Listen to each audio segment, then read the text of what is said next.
தமிழகத்தில் ஒரு குடும்பத்தோட உண்மையான நிலையை தெரிந்து கொள்ள வேண்டும் அப்படின்னா பெரிய அரசியல் மேடைகளில் பேசப்படும் வார்த்தைகளை கேட்க வேண்டியதில்லைங்க. ஒரு மாதத்தோட கடைசி வாரத்தில் ஒரு சாதாரண வீட்டின் சமையலறையை பார்த்தாலே போதுமானது தான். அரிசி எவ்வளவு மீதி இருக்குது, குழந்தையோட பள்ளி கட்டணம் இன்னும் கட்டப்படவில்லையே, மின்சார பில்லு நாளைக்கு கட்டணும், மருத்துவ செலவுக்கு பணம் எங்கே போகிறது, வீட்டுக்கடன் தவணை எப்படி கட்டுறது என்ற 1000 கவலைகளை மனதிற்குள்ளே வைத்து கொண்டு சிரித்தபடியே குடும்பத்தை நடத்தி கொண்டிருப்பவர்கள் தான் இந்த மண்ணின் பெண்கள். ஒரு குடும்பத்தில் எல்லோரும் அமைதியாக தூங்குவதற்காக தினமும் அமைதியாக தன் ஆசைகளையே தியாகம் செய்பவள் தான் ஒரு தாய், ஒரு மனைவி, ஒரு குடும்பத் தலைவி. ஆனால் அந்த பெண்களின் உழைப்புக்கு இந்த சமூகம் உண்மையாக மதிப்பு கொடுத்ததா என்ற கேள்வி பல வருஷமாக தமிழ்நாட்டில் இருந்து கொண்டே இருக்குதுங்க.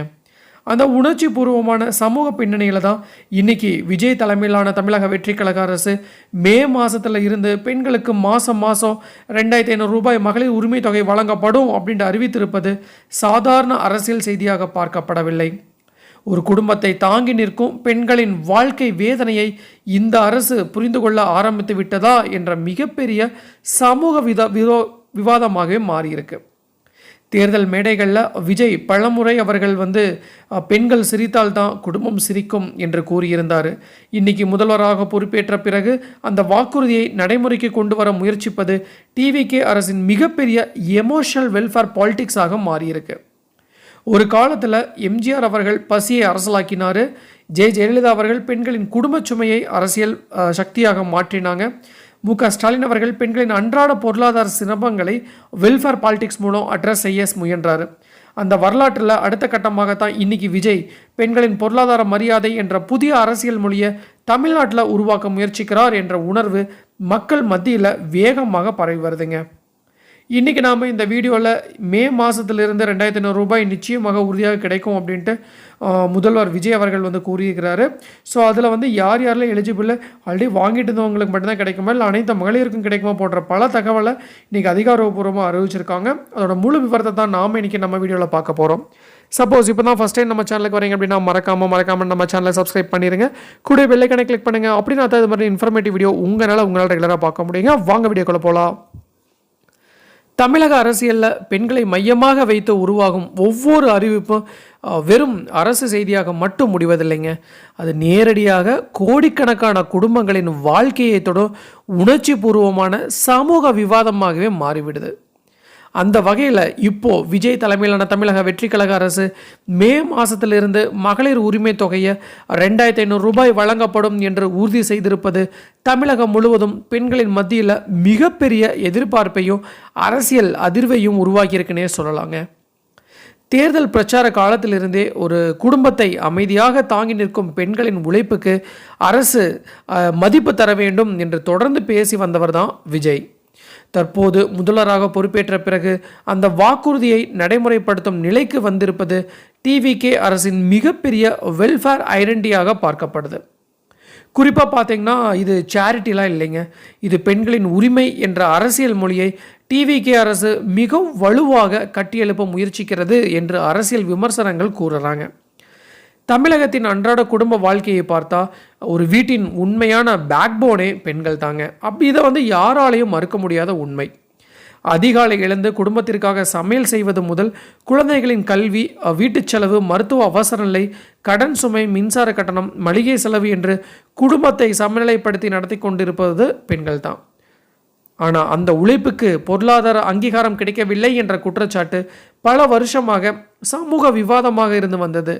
அந்த மனநிலையில் அரசியல் மொழியாக மாற்றும் முயற்சியாகத்தான் இப்போது விஜய் அரசின் 2500 ரூபாய் உரிமை தொகை திட்டம் பார்க்கப்படுது. தேர்தல் மேடைகளில் விஜய் பலமுறை அவர்கள் சொல்லியிருக்காரு, பெண்களின் வாழ்க்கையை எளிதாக்கும் அரசு வேண்டும் என்று கூறியிருந்தார்.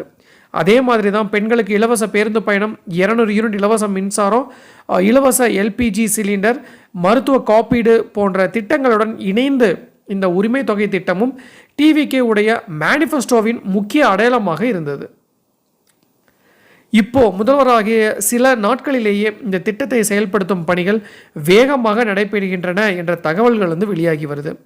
வாக்குறுதி கொடுத்தால் அதை நிறைவேற்றும் அரசு என்ற இமேஜை டிவிகே உருவாக்க உதவுது.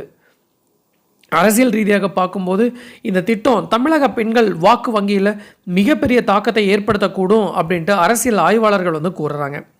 ஏன்னா கடந்த சில வருஷமாக தமிழக தேர்தல்களில் பெண்கள் வாக்கு தான் பலமுறை ஆட்சியை தீர்மானித்திருக்கீங்க. அதனால தான் டிஎம்கே, ஏஐஏடிஎம்கே ஆகிய கட்சிகள் பெண்களை மையமாக வச்சு வெல்ஃபேர் பாலிடிக்ஸை உருவாக்குனாங்க.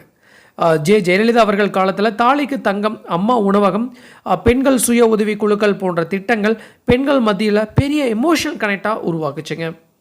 அதுக்கப்புறம் ஸ்டாலின் தலைமையிலான டிஎம்கே அரசு மகளிர் உரிமை தொகை திட்டத்தை கொண்டு வந்தது. அந்த திட்டம் பெண்கள் மத்தியில் மிகப்பெரிய ஆதரவை பெற்றதுன்னே சொல்லலாம்.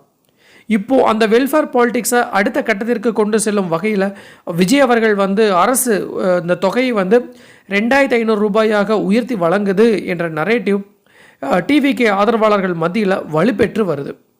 குறிப்பாக பார்த்திங்கன்னா விலைவாசி உயர்வு வந்து ஒரு பக்கம் இருந்தாலும் குடும்ப செலவு அதிகரிப்பு மற்றும் பொருளாதார அழுத்தம் அதிகரித்து வரும் சூழலில் இந்த தொகை பல பெண்களுக்கு நேரடி நிவாரணமாக இருக்கும் என்று கூறப்படுது. பல குடும்பங்களில் இது மளிகை செலவு, குழந்தைகளோட கல்வி செலவு, மருத்துவ செலவு, மின்சார கட்டணம் போன்ற அத்தியாவசிய தேவைகளுக்கு பயன்படுத்தப்படலாம்.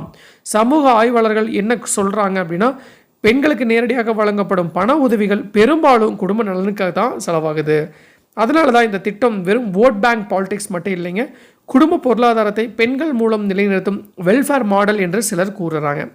ஆனால் இதே நேரத்தில் எதிர்க்கட்சிகள் மற்றும் பொருளாதார நிபுணர்கள் பல கேள்விகளை எழுப்புறாங்க. தமிழக அரசின் நிதிநிலை ஏற்கனவே சவாலாக இருக்கும் நிலையில் இத்தனை பெரிய திட்டத்தை டிவிகே அரசு எப்படி நீண்ட காலமாக நடத்த போகுது? இது சஸ்டைனபிளாக இருக்குமா? அரசின் வருவாய்க்கு எங்கே இருந்து பணம் வரும் என்ற கேள்விகள் தொடர்ந்து எழுந்து வருது. குறிப்பாக பார்த்திங்கன்னா மாதம் கோடிக்கணக்கான பெண்களுக்கு 2500 வழங்குவது அரசின் செலவினத்தை மிகப்பெரிய அளவில் அதிகரிக்கும் என்று பொருளாதார நிபுணர்கள் வந்து கூறுறாங்க. ஆனால் டிவிகே ஆதரவாளர்கள் என்ன சொல்கிறாங்க அப்படின்னா, வேறொரு கேள்வியை முன்வைக்கிறாங்க. ஒரு குடும்பத்தை தாங்கி நிற்கும் பெண்களின் உழைப்புக்கு அரசு பண மதிப்பு தருவது தவறா என்ற வாதத்தை அவர்கள் முன்வைக்கிறாங்க. சமூக ரீதியாக பார்க்கும்போது இந்த திட்டம் பெண்களின் குடும்ப முடிவுக்கு அதிகாரத்தையும் அதிகரிக்கக்கூடும். வீட்டில் யாரிடம் கையை நீட்டாமல் எனக்கென ஒரு தொகை இருக்குது என்ற மனநிலையை உருவாக்கும் திட்டமாக இது மாறலாம் என்று சமூக ஆர்வலர்கள் வந்து கூறுறாங்க. இப்போது மே மாத உரிமை தொகை அப்டேட் வெளியாகியுள்ள நிலையில் பல பெண்கள் வங்கி கணக்குகளை சரிபார்க்க ஆரம்பிச்சிருக்காங்க. கிராமப்புறங்களில் கூட ஏடிஎம் மையங்கள் மற்றும் வங்கி கிளைகள் அருகே பெண்கள் இந்த தொகை பற்றியே பேசிக்கொள்வது போன்ற சூழல் உருவாகியிருக்கு. இது வெறும் அரசியல் திட்டம் மட்டும் இல்லைங்க, குடும்ப வாழ்க்கையின் அன்றாட பொருளாதார போராட்டத்துடன் நேரடியாக இணைந்த திட்டம்னே சொல்லலாம். ஆனால் வரலாறு ஒரு விஷயத்தை மட்டும் நினைவூட்டுதுங்க.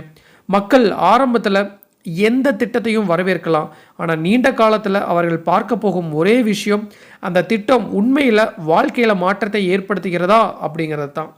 இந்த 2500 ரூபாய் திட்டம் பெண்களுடைய வாழ்க்கையில் மரியாதை, பாதுகாப்பு மற்றும் பொருளாதார தன்னம்பிக்கை உருவாக்கினா அது டிவிகே தமிழக வெற்றிக் கழகம் அரசின் மிகப்பெரிய சமூக மாற்ற திட்டமாக வரலாற்றில் இடம் பிடிக்கும் அப்படின்னு எல்லளவும் சந்தேகம் இல்லைங்க. ஸோ இதுதான் நான் இன்றைக்கி உங்களுக்கு சொல்ல வர வேண்டிய விஷயம். டெஃபினட்டாக யூஸ்ஃபுல்லாக இருந்திருக்குன்னு நினைக்கிறேன். இன்னும் கொஞ்சம் நேரத்தில் உங்களுக்கு என்ன அப்படிங்கிறது கிளியராக தெரிஞ்சிடும். ஸோ வெயிட் பண்ணி பார்க்கலாம். மே 15 வங்கி கணக்கில் 2500 ரூபாய் டெபாசிட் ஆகுதா இல்லையா அப்படிங்கிறத. ஸோ மீண்டும் இன்னொரு நாள் இது மாதிரி சுவாரஸ்யமான இன்ஃபர்மேட்டிவ் வீடியோவுடன் உங்களை சந்திக்கும் வரை உங்களிடமிருந்து விடைபெறுவது உங்கள் மஞ்சள் மாநகர மைந்தன் சிவா.